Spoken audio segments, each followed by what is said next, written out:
Hello friends!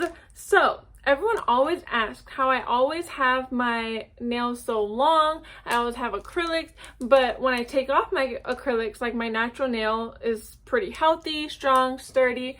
So I'm going to show you exactly what I use, how I do it.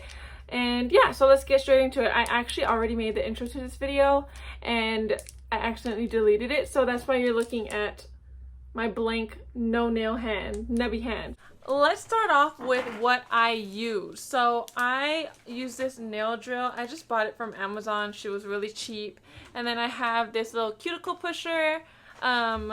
You don't have to have the nail drill and you don't have to use this cuticle pusher. You can always use one that's like just a wooden one or like an old nail to scrape it off. You will 100% need 100% acetone.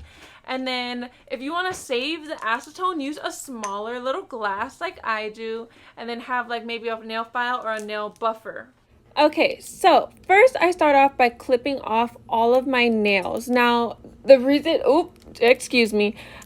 you do not want to rip off your nails the way that they do at some of the nail salons that you might have been to. When you do that, you are actually ripping off your nails, your natural nails, and that causes it to get thin and brittle, and yes, you want to avoid that at all costs. Now I'm gonna go ahead and remove all of the rhinestones. You can use a regular nail clipper to clip them off, or you can also use this thing. It came with the, I don't know what it's called, but it came with the cuticle pusher, and it just helps make the drill process a lot easier. It's not gonna, you don't have to drill down the rhinestones if you just clip them off.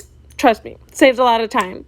And of course, yes, I do keep all of my nail clippings. Everyone always asks if I do this, and yes, I do. I have a little box and I just throw them all in there after I finish clipping them off. Kind of weird, but fun at the same time. Now, I'm gonna start filing down the nails. Look how thick they are right now. I'm gonna try my best to get them as thin as possible without burning my nail, hurting my nail, all that crazy stuff. You don't have to do this, but I just do it because it's a lot faster and it's just less that I have to soak off, and it's a lot faster.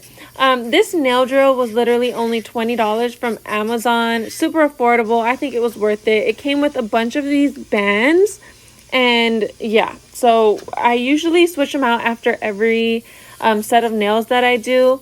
If you don't have a nail drill, you can always use a hand file, and just as long as you get that clear or top coat off, it'll make it a lot easier and faster for you to soak off your nails. And now we're gonna go ahead and start the process. Look how much thinner they are now. I'm gonna take the 100% acetone, stick it into this little cup. Now the reason why I use this little glass cup, I called it a cup. The reason why I use this little glass is because it just saves a lot of acetone for me. I do have another way of removing my nails as well, but I'm just going to show you this process for this video. I'm going to let it soak for about 20 to 30 minutes. I do get very impatient, but yeah, it should be covering your entire nail. Here's my little hack to kind of make it go by faster. I take a plastic Tupperware and I fill it with hot water. Now you want to make sure that the water's not going into the acetone and the acetone's not going into the water. I just do this because acetone tends to work better when it's warm rather than when it's cold. Like I said, I am impatient, so I end up doing this process twice. But as you can see, like, I'm scraping it off and there's still a layer under it. If you wait longer, or if you soak your nails longer, it'll come off a lot easier.